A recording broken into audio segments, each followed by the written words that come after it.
Buonasera a tutti e ben ritrovati al Cesare's Corner. Io al solito saluto i miei nonni Bruno e Gabriele, zia Vallì, Teresina e Scandier. Gli argomenti di oggi saranno tanti, sono 4 mostre nello specifico e sono 2 mostre a Firenze, una a Conegliano, una a Milano. Andremo da Kunz a Jenny Saville, a Steve McCurry, a Sironi, quindi dalla fotografia alla pittura storica del Novecento italiano, all'arte contemporanea americana, all'arte contemporanea inglese, quindi dentro c'è veramente di tutto e di più.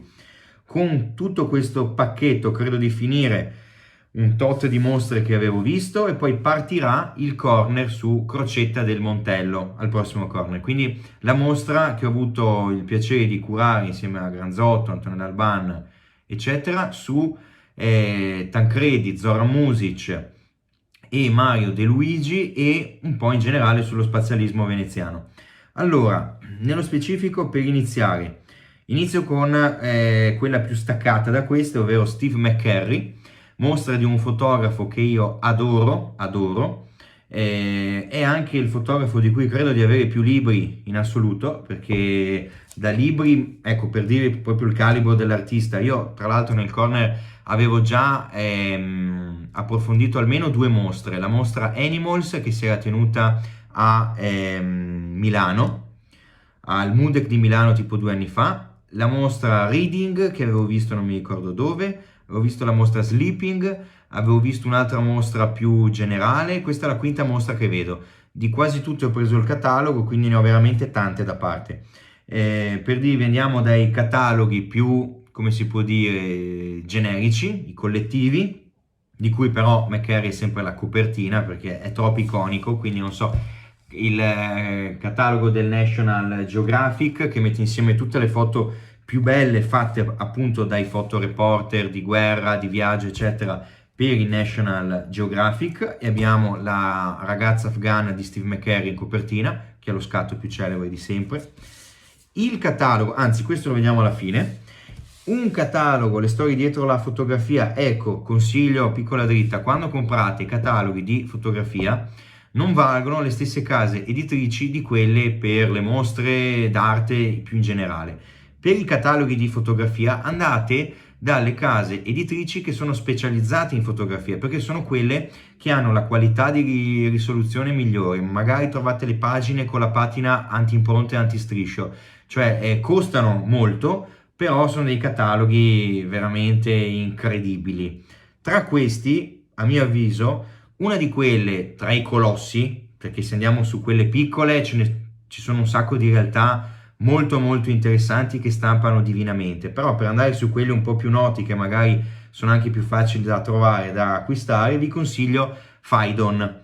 Le edizioni Phaidon sono quelle che si concentrano maggiormente sulla qualità della fotografia, quindi voi quando le comprate di fotografi ma anche di altri, ad esempio per dirvi c'è un'edizione, credo la più bella, della storia dell'arte di Ernst Gombrich, quindi un resoconto di tutta la storia dell'arte. Credo che l'edizione più bella sia proprio quella Phaidon, perché ha le foto migliori di tutte. Tra i Phaidon c'è questo catalogone di Steve McCurry, bellissimo, e qui mette insieme, si intitola Le storie dietro le fotografie, quindi mette insieme tutti quei racconti che non hanno a che fare con lo scatto in sé, quindi in termini di composizione, luce, messa in scena, eccetera, eccetera, o il tipo di macchinetta fotografica che usa, ma parlano più che altro appunto delle storie dietro le fotografie, quindi tutti quegli aneddoti che ci spiegano come abbia fatto a realizzare una certa foto, come si sia reso conto che quello era lo scatto giusto, eccetera, eccetera. Un altro catalogo bello, questo è edito da Mondadori, Bonnie McCurry, Una vita per immagini, questo è molto bello, anche questo un malloppone, dove in copertina c'è una delle foto che vedremo in mostra, tra l'altro, molto molto interessante. Un altro catalogo ancora, edito da Taschen, Steve McCurry, Animals, quella mostra di Milano che vi dicevo che ho visto, anche questo catalogone molto molto grosso. E infine andiamo all'ultimissimo, che è quello di questa mostra, che ha un titolo molto bello che è Icons. Icon significa icone, nel senso di ritratti. Il catalogo è Conversazioni con Biba Giacchetti, questo, un catalogo veramente splendido perché anziché parlare di fotografia in senso generale, parla più che altro, è un'intervista tra Biba Giacchetti e Steve McCurry, pagina per pagina, opera per opera. Che significa che in pratica tutte le opere vengono pubblicate in questo modo, per dirvi, quindi voi avete la foto e l'intervista, dove la curatrice chiede ma come è nata l'idea dello scatto, come sei arrivato in questo luogo, quali sono le sensazioni che hai provato quando ti sei reso conto dello scatto che avevi fatto. Quindi ogni foto ha la sua scheda tecnica con le domande, anche qui sono più aneddoti che altro. Ecco, la ragazza afghana, una paginona intera di domande, quindi veramente interessante come cosa, perché esce fuori secondo me l'aspetto più intimo dell'artista, no? Cioè come ti sei sentito, questa è una delle mie foto preferite di Steve McCurry, quando hanno preso fuoco i pozzi petroliferi. Qui si parla di Arabia Saudita, Kuwait, eccetera. Quindi veramente ci sono delle cose meravigliose. Un catalogo che vi consiglio, buona qualità fotografica, soprattutto mi piace molto questa cosa dell'intervista foto per foto. È veramente splendido. Allora, Icons, qual è il senso? Allora, iniziamo da Steve McCurry. Chi è questo Steve McCurry? È attualmente uno dei fotografi più famosi al mondo, viventi. È il fotografo che senza ombra di dubbio dà modo di curare e allestire più mostre in assoluto in tutto il pianeta Terra. Cioè, confrontatelo con qualunque altro fotografo, di Steve McCurry credo che aprano ogni anno in Italia almeno 2 mostre, più tutte quelle che ci sono all'estero, cioè fate il conto voi. Io credo che lui abbia attualmente nel mondo almeno 30 mostre aperte in contemporanea, quindi veramente una mole di lavoro e una tale affluenza di pubblico in queste mostre che è veramente notevole. Questa mostra, tra l'altro, si svolge a Palazzo Sarcinelli di Conegliano, sarà visitabile fino al 13 di febbraio 2022, quindi c'è un bel po' di tempo. E la mostra mette insieme 100 scatti, poco più di 100, che sono principalmente ritratti, no? Quindi icons. Tra queste icone ci sono dalle più celebri, la ragazza afghana, vi ho detto Sharbat Gula, che era questa ragazza, e lui qua spiega anche la storia di cui hanno fatto un documentario proprio National Geographic solo su questa donna e sul ritrovamento che è avvenuto tipo 30 anni dopo. Ed è in pratica il ritratto di una ragazza afghana che era scappata dall'Afghanistan per la guerra, si trovava in un campo di rifugiati a Peshawar, in Pakistan. All'epoca era giovanissima, credo neanche maggiorenne, quindi veramente avrà avuto, non so, 14, 15, 16 anni massimo. E Steve McCurry è riuscito ad entrare in maniera proprio, come si può dire, abusiva, illegale all'interno di questo campo di rifugiati e ha trovato questa ragazza con degli occhi incredibili, a cui ha chiesto di mettersi questo copricapo che esaltasse il tutto nello scatto. E la cosa più iconica è proprio lo sguardo, quanto parlino gli occhi di questa ragazza, no? Quindi il fatto che si percepisce come questa ragazza giovanissima abbia tutto il desiderio e la volontà di lottare per riprendersi quella vita che le è stata strappata di mano dal mondo, dalla guerra.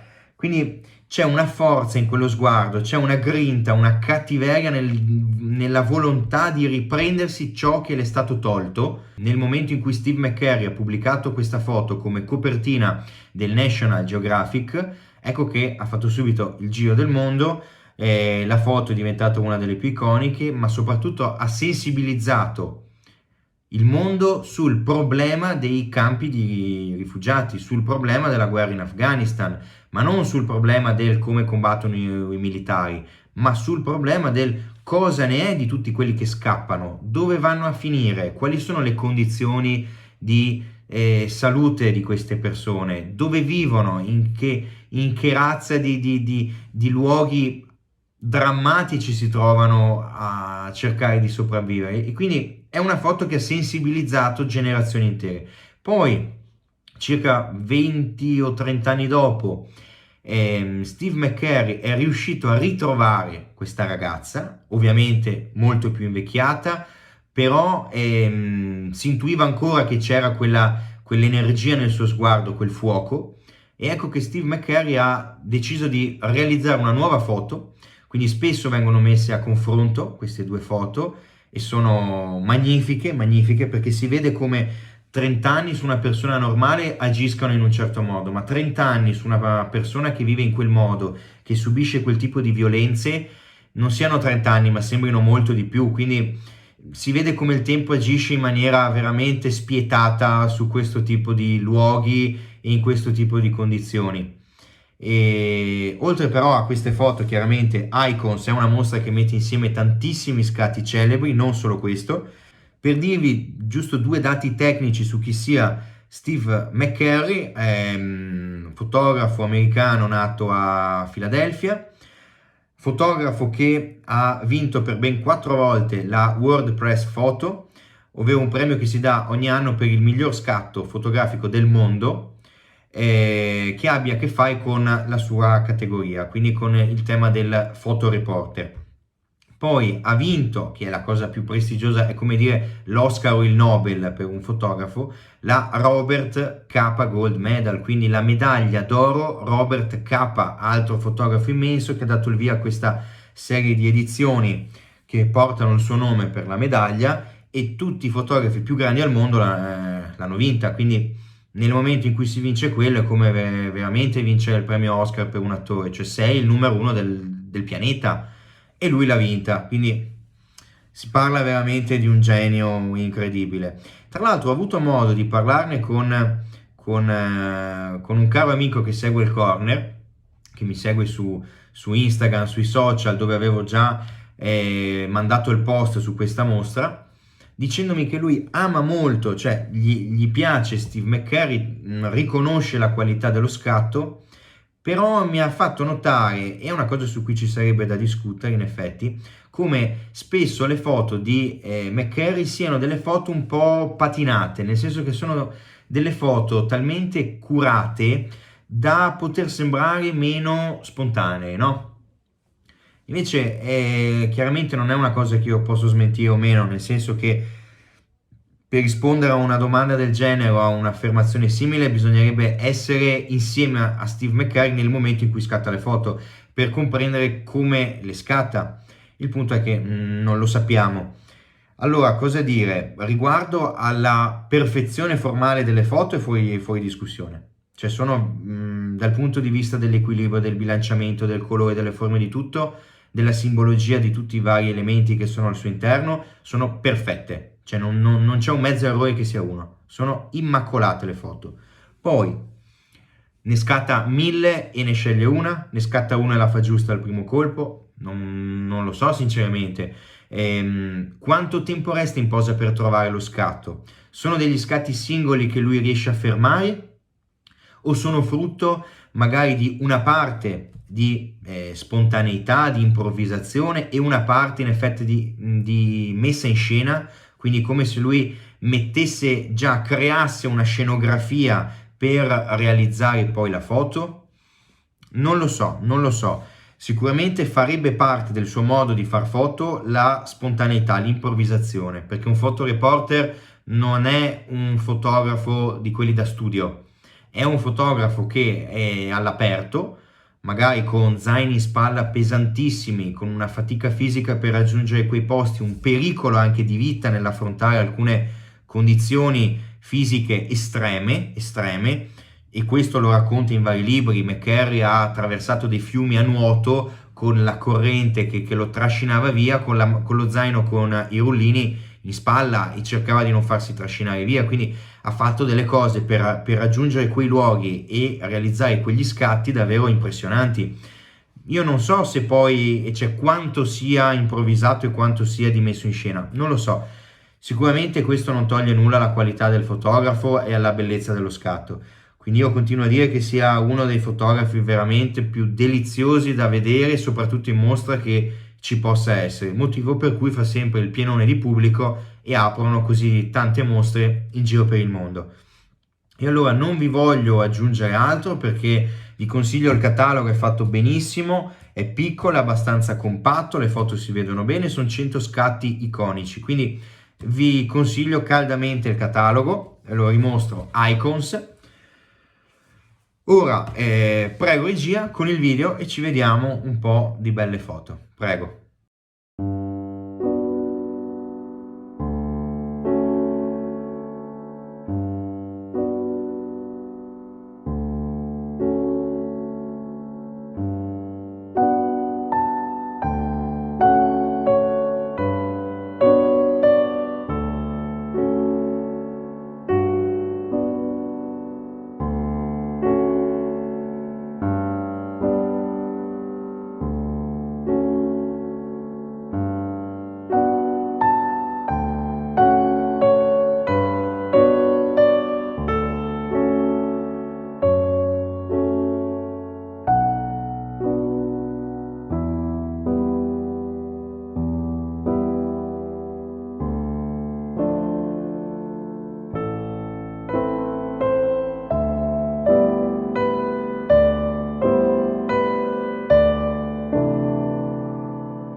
E ora, andando invece alla seconda mostra, andiamo alla mostra di Jeff Koons, ci spostiamo a Firenze.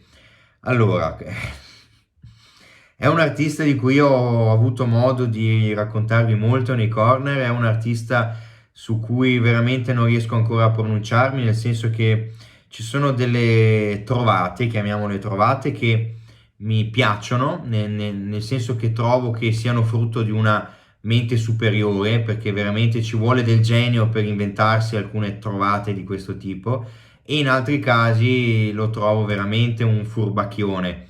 Quindi non riesco veramente neanche ora a capire fino in fondo il personaggio. L'ho studiato moltissimo, ho visto ancora di più, però veramente non lo riesco a inquadrare. Credo sia proprio questo il motivo della fama che ha. Jeff Koons è l'artista più pagato al mondo, l'artista vivente con la cifra più alta, si parla di 91 milioni di dollari per Rabbit, quindi per quel coniglio d'argento che tra l'altro era esposto anche in mostra, record che gli ha permesso di superare addirittura David Hockney, sempre 90 milioni, ed è un record che risale credo a 2 anni fa, 2 anni fa, giù di lì. Cosa c'è da dire? Allora, è una mostra per cui è obbligatorio prenotarsi con largo anticipo, perché è stata aperta da poco, sarà visitabile fino al 30 gennaio 2022. Il titolo di questa mostra è Shine, e dopo vi spiegherò il senso di Shine, che non è solo un titolo che si dà alla mostra, ma è proprio un principio fondamentale di tutto il lavoro di Jeff Koons. C'era una coda fuori esagerata, io avevo prenotato prima e ho aspettato 20 minuti prima di entrare in coda. Chi non aveva prenotato è rimasto quasi 3 ore in coda, quindi dei numeri di affluenza veramente da record, soprattutto in questo periodo di Covid, perché per dirvi, mostra di Steve McCurry a Conegliano, io sono andato il giorno che è stata inaugurata, eravamo in tre. Qui c'è stato un pienone impressionante. Chiaramente quando si fanno le mostre di Jeff Koons le si fanno principalmente per incassare un sacco di soldi. Allora, cosa dirvi di questa mostra? Schietto io l'ho vista tutta in 11 minuti, il che è veramente preoccupante, perché io non ho mai visto una mostra in meno di un'ora, credo, questa l'ho vista in 11 minuti. E 11 minuti perché ho fatto le foto a tutte le opere e ho aspettato addirittura per alcune foto che la gente si spostasse, perché c'era troppa gente e non si riusciva a fare la foto vedendo l'opera. E quindi credo che senza foto e senza tutta questa coda ci avrei messo forse la metà, 5-6 minuti per vederla. Non perché non ci siano opere, non sia grande o altro, o non sia fatta bene, perché la mostra è stata allestita benissimo. Il punto è che fa parte proprio di questo Shine, di questo titolo, l'idea stessa che vi dà il tempo della mostra. Cioè Shine è un principio, significa lucentezza, brillantezza, e lo shine è quella, come si può dire, quell'effetto specchiante che Jeff Koons crea sempre attraverso l'utilizzo dell'acciaio inox quando fa le opere. Quindi sono sempre opere specchianti. Da un lato opere che sono completamente fatte con questi materiali, quindi specchiano completamente, tipo Balloon Dog, tutta la serie Il Coniglio, Rabbit, Il Cuore di San Valentino con la carta e molto molto altro. Da un lato opere del ciclo, per dirvi, di Gazing Ball, che quindi sono delle sculture classiche che tengono in mano una sfera blu riflettente. Però c'è sempre questa idea dello specchiarsi, proprio perché il fulcro dell'opera è sempre il contatto, il rapporto, l'incontro tra l'opera e l'osservatore. Quindi la vera opera di Jeff Koons è vedere il pubblico che si fa le foto specchiandosi dentro a queste superfici colorate. Più di quello veramente non c'è da dire di Jeff Koons. Questo è l'inizio e la fine di tutto quello che fa. Poi ci sono, per fortuna, anche opere molto più stimolanti, soprattutto le opere vecchie. Penso a quelle con gli aspirapolveri in sequenza, la palla canestro dentro al gel o cose di questo tipo. Qui trovo molto molto più artistico l'intervento che non l'Hulk o Elephant o il Balloon Dog o il Rabbit o altro, o appunto i Gazing Ball.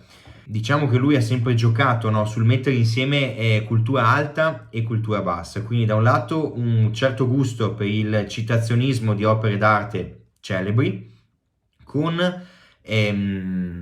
l'inserimento della cultura pop, quindi dal palloncino gonfiabile al mondo del fumetto, quindi Hulk, questi palloncini e molto molto altro, e creando questo accostamento lui vorrebbe giungere a una frizione, quindi a un momento di scontro tra queste due arti che riesca a mettere insieme entrambe le cose. La realtà è che in verità si concentra il tutto sempre nel rapporto con lo spettatore. Nel momento in cui nell'arte di Jeff Koons venga a mancare il contatto con lo spettatore, probabilmente crollerebbe tutto il sistema Koons, ma proprio crollerebbe, sarebbe una frana, perché non ci vedo altro modo per rialzarsi. Sì, da un lato c'è la critica al consumismo, che poi non è neanche critica, ma è elevazione e celebrazione del consumismo, dall'altro lato l'attacco al sistema dell'arte, cioè sono tante tematiche che vengono messe dentro. Il problema è che quando voi guardate queste opere non ne vedete neanche una di queste, lo vede un critico d'arte perché l'ha letto prima di entrare alla mostra. Il punto è che veramente io vorrei sapere quante persone sono rimaste alla mostra per più di un quarto d'ora. Secondo me nessuno, ma non perché bisognasse sgomberare in fretta per il Covid, no, semplicemente perché non ci trovo nulla da vedere. Trovo che siano delle opere che una volta fatta la foto davanti a esse non ci sia veramente nulla da chiedersi sullo statuto dell'opera. E questo lo dico mettendomi dal punto di vista vostro, cioè da una persona che va a una mostra, che non è un critico d'arte, non va per chissà quale motivo, se non per dire ok, mi vedo una bella mostra d'arte. C'è la mostra di Jeff Koons a Palazzo Strozzi, vado, entro, che ci trovo? Che vedo che mi possa stimolare, che mi possa lasciare un qualcosa quando torno a casa? Io sinceramente niente. Vorrei sapere da voi cosa ci troviate, perché magari mi potete suggerire un tema di lettura nuovo. Io vi dico, mi sono interrogato veramente tanto sul fenomeno Jeff Koons, non in questa prima mostra, ne ho visti tantissimi in giro per il mondo di opere, quindi ho avuto modo di parlarne a lungo. Però tuttora io non riesco davanti a un'opera a restare più di 5 secondi, perché trovo che dopo 5 secondi l'opera abbia esaurito tutto quello che abbia da dirmi, cioè non può dirmi nulla in più di così, che non apparire nel suo gradiente estetico e basta. E per me nel 2021 trovo che sia un po' poco, anche se in effetti è un'opera veramente figlia del 2021, figlia di un periodo storico che guarda tutto con uno scroll, guarda tutto con la velocità di un post su Instagram, quindi io vedo persone su Instagram che quando sfilano i post hanno questa velocità, tum, tum, tum, tum, tum, tum, tum. Cioè io non riuscirei neanche a leggere chi è che fa il post, che tum, tum, tum, tum, tum, tum, tum. Una velocità impressionante, in 10 secondi sanno tutte le foto di 50 persone. E dico, ma com'è possibile una cosa del genere? Non lo so. Chiaramente per queste persone fruire di un Jeff Koons per 5 secondi è già troppo. Non è poco, è già troppo. E io sono vecchio in questo, cerco altro dall'opera d'arte. Cerco il fattore Medusa, no? Che l'opera mi catturi, mi imprigioni lì, mi dica bene, ora ti fermi e mi devi guardare a lungo, guarda come sono fatta, guarda cosa ci sta dietro all'apparenza. Invece qui c'è l'esposizione dell'apparenza, non si vuole niente di più. Quindi una mostra da 11 minuti. Quindi direi che ci possiamo vedere un po' di foto di opere di questa mostra e poi rispondetemi sui social, Instagram, Facebook, YouTube, eccetera, su che cosa ne pensiate della mostra di Jeff Koons. Prego regia.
rieccoci qui. Allora, andando ora invece a una mostra fenomenale, questa mi ha fatto impazzire, mostra di Jenny Saville, Museo Novecento di Firenze, fino al 20 febbraio 2022, quindi anche qui c'è molto tempo. E l'unico aspetto negativo della mostra è il fatto che non era previsto un catalogo, che io avrei tanto voluto, che è una cosa molto strana perché la mostra lo meritava sicuramente per numero di opere, di confronti che sono stati fatti con altre opere, eccetera. Invece si potevano acquistare esclusivamente 3 cataloghi in mostra, tra l'altro non si potevano neanche comprare lì, erano in visione, in copia a consultazione, e poi si dovevano ordinare sul sito e aspettare la spedizione a casa. Questi 3 cataloghi erano 2 di queste di mostre curate dalla Galleria Gagosian, che segue da molti anni il lavoro di Jenny Saville, e infatti tante opere di quelle che erano in mostra sono frutto delle mostre di Gagosian. Un'altra invece era un catalogo di una mostra tenuta a Zurigo che metteva a confronto il lavoro di Jenny Saville con Egon Schiele, che deve essere stato un confronto incredibile. Io la mostra non l'ho vista, però vi ho già detto il corner scorso quanto io ami il lavoro di Egon Schiele e si è innamorato perso anche del lavoro di Jenny Saville, quindi secondo me è uscito comunque una mostra incredibile. Vi dico, il limite della mia recensione di questa mostra sta nel fatto che non l'ho vista tutta, nel senso che è una mostra dislocata in più sedi. Il contributo principale è a Museo del Novecento di Firenze, dove io ho visto tutto quello che c'era da vedere. Poi però c'erano delle opere anche a Museo di Palazzo Vecchio, Museo dell'Opera del Duomo, Museo degli Innocenti e Museo di Casa Buonarroti. Quindi c'erano veramente tante sedi e magari in alcune sedi c'erano solo un paio di opere, e il Museo del Novecento ha ospitato la prevalenza di queste opere. Allora, cosa vi devo dire su questo artista? È un artista inglese che ha aderito al gruppo degli Young British Artists, quindi quegli artisti che ora fanno della generazione degli anni, fate conto anni 90 circa, che ora hanno tutti circa dai 45 ai 55 anni, con a capo Damien Hirst, e lei credo che sia di queste quella più pittrice, è senza dubbio quella che pittoricamente non lascia alcun dubbio sulla qualità. Vi dico, come artista, lei di che cosa si occupa? Allora, le caratteristiche principali sono: 1, opere grandi, sono tutte opere di formato monumentale. Lei è esplosa come artista con gli Young British Artists quando presentò una serie di opere su delle donne sovrappeso, tutte sdraiate, queste tele enormi. Io ho in mente un trittico gigantesco con queste 3 donne viste dal sotto in su per far risaltare ancora di più la pienezza muscolare di queste donne, in cui la carne veniva dipinta come se fosse quasi maciullata, cioè Saville caricava, come si può dire, sottolineava proprio la massa grassa di queste donne attraverso una pittura che sembrava distruggersi, come se fosse putrida, no? Quindi c'era un gusto da un lato per la bellezza della pittura, la bellezza di alcune donne, perché lei ha ritratto anche dei volti bellissimi, dall'altro lato però questa brutalità, questo suo lato così crudo, così macabro, così raccapricciante, così anche orrido, che è una parte, come si può dire, è un'anima di tutto il gruppo degli Young British Artists. Sono sempre stati artisti che hanno trattato il tema dell'orrido, se penso ai fratelli Chapman più di tutti in assoluto, ma anche Hirst. In questa mostra però non viene esposto tutto quello che abbia fatto la Saville. Queste opere sulla massa grassa ci sono meno, sono prevalentemente ritratti, lei si occupa di ritratti con queste misure gigantesche, sia disegni che dipinti. Io ad esempio non avevo mai visto i disegni, avevo visto sempre tantissimi dipinti enormi, ma non i disegni, e devo dire sono eccezionali per qualità tecnica, sono veramente stupefacenti. E in questa mostra lei ha posto l'attenzione soprattutto sul confronto con il Rinascimento italiano, Quindi in varie sedi, che io non ho visto perché chiaramente ho visto Jeff Koons la mattina, la Savile il pomeriggio e non avevo più tempo per vedere anche tutte le altre sedi di Firenze, venivano messe in luce, no, un confronto per dire tra un'opera della Savile e il crocifisso di Giotto che si trova esposto a Santa Maria Novella.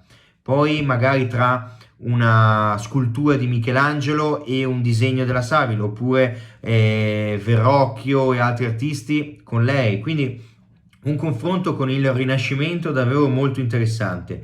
Mi direte voi cosa possa mai centrare quest'artista con il Rinascimento italiano. Ebbene, lei si è ispirata, quindi non sono opere che sono state accostate dopo, perché magari c'è una qualche somiglianza, ma sono opere che lei ha realizzato appositamente per riferirsi a questi maestri, perché la matrice storica è sempre presente, la tradizione italiana soprattutto è sempre presente nei suoi dipinti. Poi lei ci aggiunge però questa pennellata che è di una freschezza, di una gestualità, è uno stile che è veramente una via di mezzo tra l'informale e il figurativo. Infatti lei sembra proprio abbattere le barriere tra i generi pittorici, perché mette insieme un po' di tutto. Trovate dal dripping alla pennellata più espressionista, al gusto per l'informale, alla figurazione con questa linea di disegno perfetta, proprio veramente rinascimentale, e lei mette insieme tutto creando con una freschezza incredibile delle opere che sono veramente fantastiche. Allora, per dirvi, no, una delle opere più famose in assoluto, che è una delle mie preferite, è il ritratto monumentale di Rosetta II, che ne ha fatto più di uno, ha fatto anche i disegni preparatori, che risale al 2000-2006 come opera, che è una giovane donna non vedente, conosciuta dall'artista e ritratta, qua dice nel comunicato stampa, come un cantore cieco o una mistica in estatica concentrazione.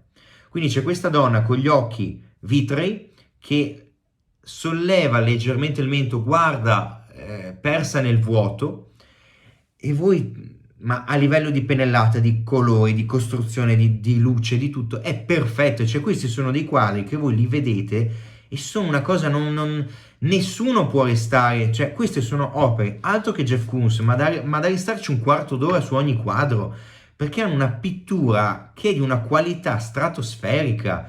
Cioè vuoi anche, infatti il mercato per fortuna dà ragione a quest'artista, quindi da un lato no, io vedo, non c'entrano niente le due artiste chiaramente, ma visto che era stata fatta nel corner prima, la sfrutto, la O'Keeffe con 44,4 milioni di dollari di record. Per fortuna la Jenny Savile, se non sbaglio, ha superato i 10 milioni con il record, quindi si parla comunque di artisti affermati con dei prezzi incredibili. La Savile è figlia di quella tradizione di pittura che parte da Bacon e Freud, per dire, no? È questo il riferimento più immediato, e come lei altri artisti mandano avanti questa sorta di tradizione. Penso ovviamente con i dovuti distinguo a Marlene Dumas, penso a Adrian Gheni, anche se lui scompone ancora di più la figura. Marlene Dumas è più acquarellata, c'è ancora più disegno forse, però entrambi partono da questa idea, no, di mettere al centro il volto e cercare nel dipingere il volto di far emergere tutte quelle tensioni interne dell'individuo, quindi tutto quello scontro tra il bene e il male che avviene all'interno dell'essere umano, e somatizzarlo con la pittura sulla sua pelle.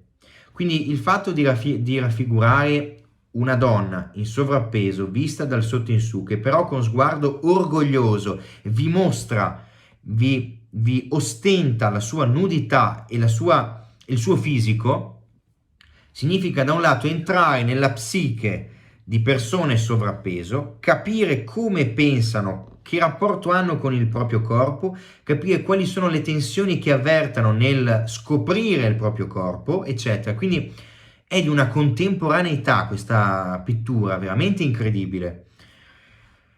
Allora io non vi aggiungo altro, perché vi assicuro, su questa mostra ci avrei fatto un corner intero. Il problema è che non ho il tempo, non ho lo spazio, mi servirebbero molti più corner per avere il tempo di affrontare meglio il tutto. però è un artista che mi fa impazzire perché è eccezionale, veramente fuori categoria come artista. Allora, prego regia con il video.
E ora chiudo con l'ultimissima mostra che è la mostra di Mario Sironi, che si trova attualmente al Museo del Novecento di Milano. La mostra si intitola Sintesi e Grandiosità, terminerà il 27 di marzo 2022, quindi è quella che ha i tempi più ampi, si può vedere veramente, avete 6 mesi. Ci sono 110 opere esposte che ricostruiscono l'intero percorso artistico del maestro, dalla giovanile stagione simbolista all'adesione al futurismo, dall'interpretazione personalissima che lui ha dato della metafisica nel 19. Cioè è bello vedere ad esempio, no, come il confronto tra i manichini di Sironi e i manichini di De Chirico, come i manichini di De Chirico siano veramente degli oggetti atemporali, non provano emozioni. Invece i manichini di Sironi sono molto più umanizzati, sono quasi carnali come raffigurazioni, quindi già qui c'è un confronto veramente bello tra Sironi e De Chirico sul tema del manichino, di come lo intendano i due artisti.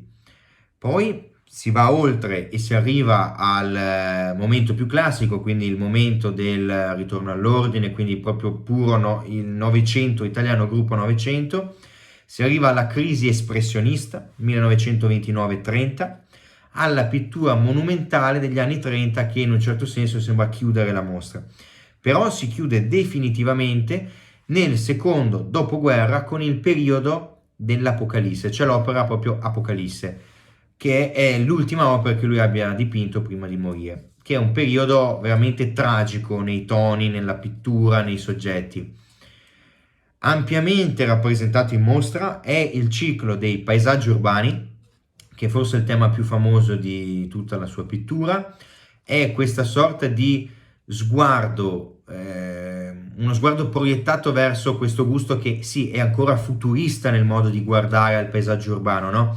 Quindi ci rende incredibilmente bello, ci rende grandioso, ci rende monumentale un paesaggio desolato, un paesaggio che sembra corrotto dal nascente, no? Dall'urbanizzazione diffusa che c'era in quei primi anni 20-30, e quindi io trovo che questo ciclo sia non solo il più efficace, ma sia quello che forse ha portato più novità all'interno di tutto il Novecento italiano.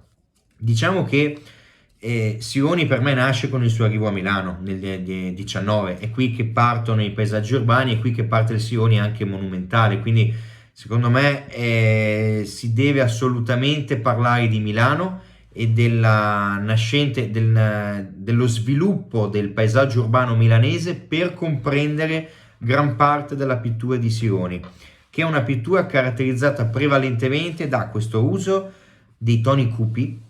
Cioè Sironi per me è uno degli artisti del nero, no? Il nero di Sironi, il blu scuro di Sironi, il grigio e il marrone sono veramente iconici, cioè un artista che ha fatto della tinta scura quasi una firma, una cifra stilistica per antonomasia, ma allo stesso tempo è un artista fortemente drammatico.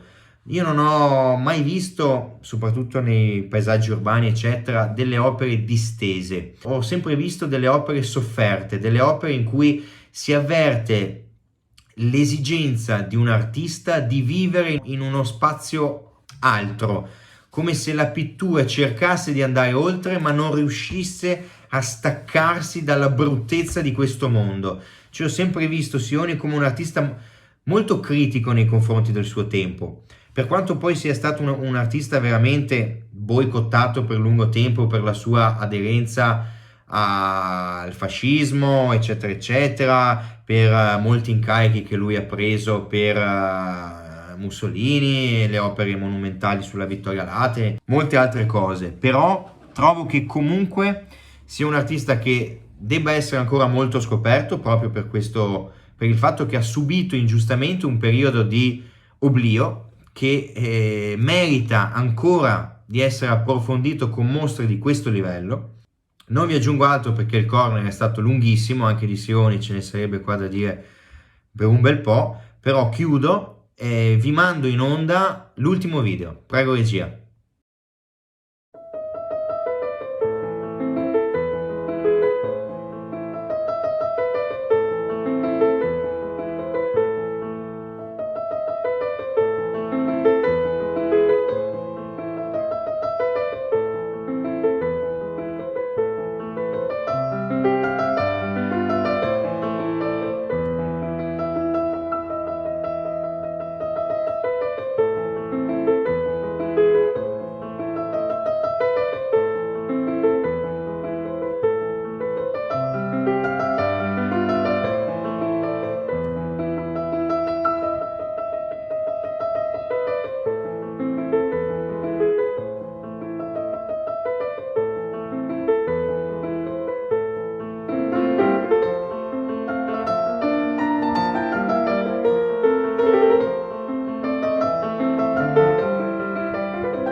rieccoci in studio dunque, siamo arrivati alla fine anche di questo corner e allora vi ringrazio per avermi seguito anche stasera, vi ricordo di seguirmi anche al di fuori del corner sui canali Instagram e Facebook, sul canale YouTube per recuperare i vecchi corner e vi ringrazio, vi saluto, abbiamo affrontato insieme 4 mostre incredibili. Per i prossimi corner ci sarà altrettanto di interessante da vedere. Seguitemi. Buona serata e grazie.